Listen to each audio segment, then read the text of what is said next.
સુરતમાં વાડ જ ચીબડા ગળતી હોવાનું સામે આવ્યું હતું. રાંદેર દિવાળી બાગ પાસે ગાર્ડન સોસાયટીમાં રહેતા મિલ માલિકના બંગલામાંથી થયેલી 11.50 લાખની ચોરીમાં બંગલાનો સિક્યુરિટી ગાર્ડ જ ચોર નીકળ્યો છે. સિક્યુરિટી ગાર્ડને ખબર હતી કે પાછળથી બંગલામાં 3 ફૂટ બાય 4 ફૂટની બારીમાંથી ઘૂસી શકાય છે. આથી ગાર્ડે મિલ માલિક પત્ની સાથે વિસુ પાન ખાવા ગયા ત્યારે 35 લાખના દાગીનાની ચોરીને અંજામ આપી તેના મિત્રને ત્યાં દાગીના સગે વગે કર્યા હતા. રાંદેર પોલીસે નજીકના સીસીટીવી ચેક કરતા ગાર્ડની મધરાત્રે સોસાયટીમાંથી બહાર જતો હોવાનું દેખાયું હતું. પોલીસે તેની પૂછપરછ કરતા તેણે ચોરી કર્યાની કબૂલાત કરી છે.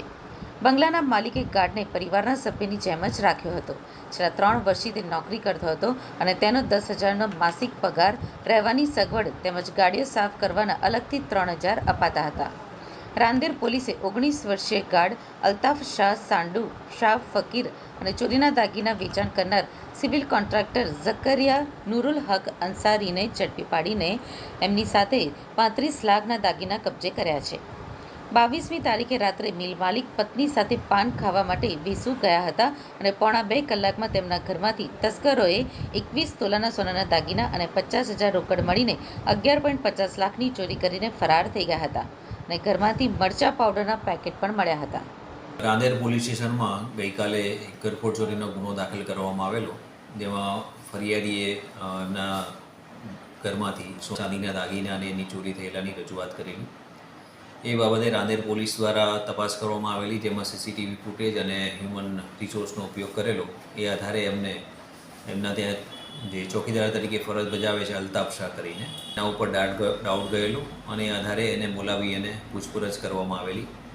એ પૂછપરછના આધારે અને જે સીસીટીવી ફૂટેજ મળેલા એ આધારે પછી એને તે ચોરી કરેલાનું કબૂલાત કરેલી અને તે વધુ પૂછપરછ કરતાં એની સાથે એક અન્ય ઇસમની પણ સંડોવણી જણાઈ આવેલી, જે એમના ત્યાં ઘરે કામ ચાલતું હતું કોન્ટ્રાક્ટનું, એનું કોન્ટ્રાક્ટનું કામ કરનારો માણસ હતો.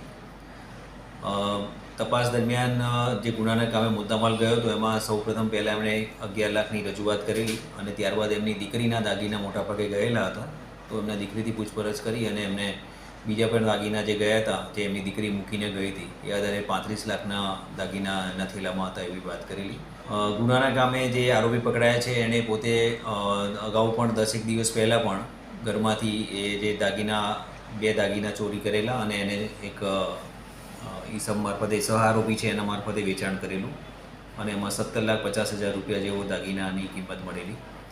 બાકીના દાગીના જે એમણે ઘરફોડ કરી એમાં રિકવર કરવામાં આવેલા છે અને ટોટલ 35,05,000ની આજુબાજુનો મુદ્દામાલ છે એ ગુનાના કામે રિકવર કરવામાં આવેલો છે. આરોપી નામ શું એનું શું? આરોપી છે એનું નામ, જે ચોકીદાર તરીકે છે એનું નામ અલ્તાફ શાહ છે અને એ મહારાષ્ટ્રનો છે અને એમના ત્યાં 3 વર્ષથી ચોકીદાર તરીકે કામ કરે છે. અને બીજા જે છે ઝકરિયા નરુલ્લા, એ કોન્ટ્રાક્ટનું કામ છે, અત્યારે એમના જ્યાં તે સિવિલ વર્ક ચાલતું હતું એનું કોન્ટ્રાક્ટનું કામ એની પાસે.